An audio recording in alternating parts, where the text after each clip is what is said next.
Well, let's go live to Tel Aviv now, and joining us is the Israeli Defence Force spokesperson, Lieutenant Colonel Peter Lerner. Peter, good to see you. Thanks for your time this evening, your time. Firstly, before we get to local matters, I do want to get your response to comments that came from Australia's Foreign Minister Penny Wong, who called for a ceasefire with concerns around the hospitals. And she also said that Israel needed to be held to a higher standard than Hamas. What are your thoughts on those comments? Good morning, Peter. Yes, indeed, we are being held to a higher standard. We are operating on a higher standard. There is nothing in comparison to how we are operating and to how Hamas are operating. They are intentionally putting their people at risk, and we are trying to get them out of harm's way. So while a ceasefire would be lovely, there are still 239 Israelis being held hostage by Hamas on this day 37 of the war, a war that we didn't ask for, a war that Hamas nevertheless brutally massacred and butchered our people. So basically, we are left currently without a choice. We have to take the war to Hamas and deal with them wherever they are hiding. Unfortunately, they've chosen a battleground, which is, it is nothing short of an abomination. When they intentionally position their command and control positions beneath hospitals, they were setting the battleground. We are in a huge effort now, Peter, to try and get people out of the hospital. We've evacuated thousands of people that were taking refuge in the compound, and there are still a few hundred people that need to be evacuated. In the meantime, we've also brought in some 300 liters of fuel in order to keep the energy going. Unfortunately, Hamas has prevented the energy from going in too.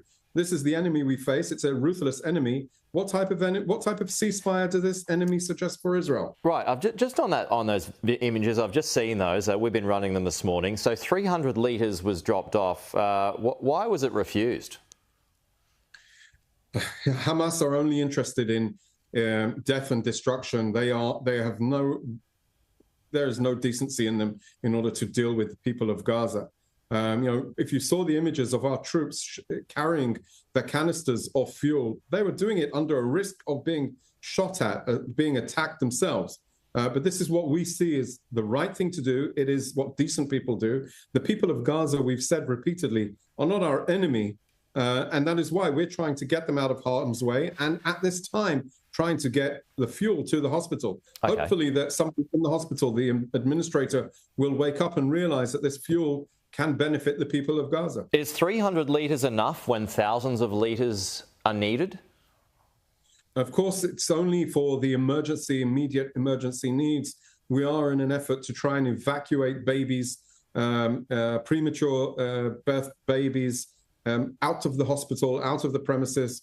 And indeed, we are trying to coordinate more evacuation of more people. But it is a drop that can keep the energy going in order to make sure that the babies in the incubators can stay alive. Why would they want to sacrifice that? I honestly don't know. It's beyond my understanding. It's an unfortunate situation in this war, but we are trying to mitigate those threats. Is the IDF targeting hospitals in Gaza? No, we've not targeted hospitals. We are conducting operations around hospitals indeed, but we are putting a huge effort in evacuation of hospitals. I want to tell you about one story that we revealed yesterday at the Rantisi hospital. There was a terrorist there holding up 1,000 people hostage in the hospital in order to safeguard himself. We evacuated the hospital with the terrorist and all of his henchmen, who then split off from the civilians that went down south. And then we engaged the terrorist, Ahmad Siam, in a school with his henchmen wherever they were hiding. But this is just the type of the reality we face. In that hospital currently, there are still a few people that are bedridden and obviously are being taken care of, but it's not the masses that were there. The reason we've been evacuating hospitals is precisely to get them out of harm's way. We've been now for a month, over a month since this war broke out. And for a month now, we've been calling on the people of northern Gaza to evacuate to the south, because the south is safer than the north. We are mobilized extensively in the north. There are ground operations. We are very determined to destroy and dismantle Hamas as a governing authority. They cannot be allowed to hold the power of government. Just finally, Hamas has claimed that hostage negotiations are off because of what's going on at the hospital. Is that true? No, I really can't take anything that Hamas says beyond the understanding that they are in a huge effort of psychological terrorism. This is an organization that butchers babies in their bedrooms.